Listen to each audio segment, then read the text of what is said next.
আজকের অনেকদিন পরে একটা বিয়ে বাড়ি পড়েছে, তো তাই এত হাসাহাসি করছি। আসলে না, আসলে আমার মুখের দিকে তাকিয়ে দেখুন, এত বাজে আলো পড়ছে, তার জন্য আমার হাসি থামছেই না। তো প্রথম শুরুটা এইভাবেই করলাম, তারপরে একটু গেটটা দেখিয়ে দিলাম। গেটটা কিন্তু বেশ ভালোই সাজিয়েছিল, আমার বেশ ভালোই লেগেছিল। আর এখানে এত ফটো তুলছিল যে আমার তো কোনো রকমের ওখানে আমি সুযোগই পাচ্ছিলাম না। তারপরে একটু সরে এসে আমি দেখালাম। তারপরে এখানে না আপনাদেরকে একটু দেখিয়ে দিচ্ছি আমি শাড়িটা কিভাবে পরেছি। শাড়ি পরা থেকে তো শুরু করতে পারিনি ভিডিও, তো এখানে না শাড়িটা একটু অন্যভাবে পরেছি। আসলে এই শাড়ি পরা নিয়ে একটা কাণ্ড কারখানা হয়ে গেছে, কারণ আমি এইরকম শাড়ি কখনোই পরিনি, সবসময় প্লেন ভাবে পরেছি। তাই আজকে ভাবলাম একটু অন্যরকম ভাবে পরা যাক। তো আমার একটা বান্ধবীকে ফোন করেছি, করে বলি দেখ না আমার এই শাড়িটা পরাটা ভালো লাগছে। তো সে বললো না ভালো লাগছে, তুই পরে যেতেই পারিস। তো ভাবলাম পরেই যাই। তারপরে একটুখানি আপনাদের দেখিয়ে দিলাম লাইটিং, কি সুন্দর লাইটিং হচ্ছে। তো আমার মুখেও আলো পড়েছে, এমন আলো দিয়েছে যা ফটো তুলতে পারছি না কিছু করতে পারছি, মানে সব সময় লাল নীল হলুদ সবুজ হয়েই আছে। তারপরে চলে এলাম একদম যেখানে বউ বসেছে। তো এটা ছিল রিসেপশন, তো রিসেপশনেই এসেছিলাম আমি। তো এখানে না বউ যেখানে বসেছিল সেখানে আলোটা ভালো ছিল। তারপরে এখানে আমার ভাইপোকে দেখিয়ে দিলাম, এত বদমাশ হয়েছে কি বলবো, খুবই দুষ্টু হয়েছে, খুবই দুষ্টু। তারপরে এই ফাইনালি বউকে দেখিয়ে দিলাম। তো দাদার এটা হচ্ছে দাদার, এটা হচ্ছে বৌদি। তো আমি তারপরে যখন দাদা উঠে গেল আমি ভাবলাম আমি গিয়ে একটুখানি বসি। তারপরে বৌদির সাথে একটুখানি কথা বলছিলাম, তো বলছিলাম আমি তোমার ননদ হই, এইসবই বলছিলাম। তারপরে কথা বলতে বলতে দেখলাম দাদা চলে আসছে, তো আমি ভাবলাম এখান থেকে উঠে যাই। তো আমি তারপর বৌদিকে বলে উঠে যাচ্ছি, বৌদি বলে কেন উঠে যাচ্ছ, কেন তুমি এখনো বসো। তারপরে না দাদা চলে এসেছে, আমি কি করে বসে থাকবো। কিন্তু বৌদি একা ফিল করছিল, ওই জন্য বললো যে না তুমি একটুখানি বসো। তারপরে সবাই ফটো তুলতে ব্যস্ত। তারপরে আমি বৌদি আর আমি একটুখানি দেখিয়ে দিই, আর এই বদমাসটা সারাক্ষণ মুখের দিকে তাকিয়ে আছে যে কি করছে না করছে, দেখতেই পাচ্ছেন। তারপরে বইয়ের ওখানে না ডেকোরেশনটা বেশ ভালো করেছিল। আচ্ছা, বিয়ে বাড়ি মানে কি? বিয়ে বাড়ি মানে তো শুধুমাত্র ফটো তোলা, ভিডিও করা, খাওয়া দাওয়া, প্রচুর আনন্দ করা, এইসব। আমার কাছে তো এটাই মনে হয়। আর যদি পাওয়া যায় অনেকদিন পরে বিয়ে বাড়ি, তাহলে আর ধরে রাখা যায়?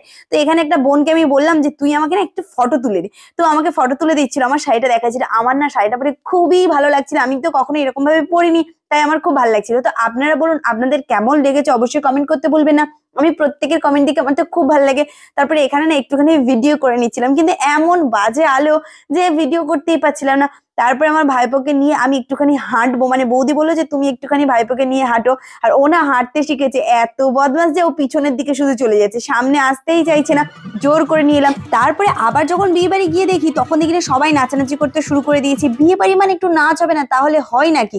তারপরে এখানে আমি একটুখানি লিমকা খেয়ে নিচ্ছি, কারণ এটা স্টল দিয়েছিল, আমি স্টলের কিচ্ছু খাইনি, তাই ভাবলাম একটু লিমকা খাই। সরাসরি চলে গেলাম এবার খাওয়া দাওয়ার পর্বে, কেননা অনেক রাত হয়ে গেছিল। আমি অনেক আগে বেরিয়েছিলাম, এই ঘোরাঘুরি করছিলাম, ফটো তুলছিলাম, এইসবই করছিলাম। খাওয়া দাওয়ায় বসে পড়লাম। তারপরে দেখলাম অনেক না সিট ফাঁকা ছিল, কেননা অনেক বড় এখানে মানে এরিয়াটা অনেকটা বড় রেখেছিল। আর লোকজন না প্রচন্ড ব্যস্ত ছিল আনন্দ করতে, আর এখানে না সিট অনেক ফাঁকা ছিল। তারপরে এখানে একটু মেনু কার্ডটা দেখিয়ে দিচ্ছি, এখানে তো বেশ ভালো ভালো টেস্টি টেস্টি খাবার দেখতে পাচ্ছি। তো ফাইনালি আমার প্লেট চলে এসছে, এবারে খাওয়া দাওয়ার পর্ব শুরু করব। প্রথমে এখানে দিয়ে দিয়েছে এগ ডেভিল, এটা কিন্তু বেশ ভালো টেস্টি করেছিল। এটা তাহলে প্রথমেই শুরু করে দিচ্ছি। আর আমি যেহেতু স্টলের কোনো খাবারই খাইনি, তো ওই জন্য একেবারে প্রথমেই খেতে বসে গিয়েছিলাম। তারপরে হ্যাঁ, মাঝখানে স্যালাড দিয়েছিল, স্যালাড তো আমি হাফ খেয়েই নিয়েছি। তারপরে দেখাচ্ছে আর একটা কাসন্দির কি একটা দেয়, ওই দিয়েছিল। তারপরে সাদা ভাত, তার সাথে ডাল, আর এখানে ছিল পোস্ত দিয়ে আলু ভাজা। এইটা সবচেয়ে টেস্টি, আমার তো খুব ভালো লাগে। তারপরে এখানে ছিল পটল চিংড়ি দিয়ে গেছে। তো পটল চিংড়িও বেশ, অ্যাকচুয়ালি না সব কটা খাবারই খুবই টেস্টি হয়েছিল, খাবার কখনো খারাপ হয়। তারপরে মাছ দিয়েছিল, আমি এখানে দাগা নিয়েছিলাম। আসলে মাছ আমি সেই অর্থে খাই না, তো তাও নিতে তো হবে। তারপরে ফ্রাইড রাইস ছিল, আর তার সাথে ছিল চিকেন। ওহো, কি আমি এখনই বলছি না, আমার মনে হচ্ছে এখনই আমি যাই আর একবার খেয়ে আসি, এরকম মনে হচ্ছে। তো যাই হোক, আমি এখানে খাওয়া দাওয়া করে নেব। মাংসটা বেশ নরম ছিল, খুব সুন্দর ছিল, টেস্টি ছিল। তারপরে চলে এসেছে পাঁপড়, আর এখানে হচ্ছে চাটনি। এই তো খাওয়া দাওয়া লাস্ট পর্বে চলে এসেছি, আর লাস্ট বাদে ছিল এখানে রসগোল্লা, তার সাথে ছিল সন্দেশ।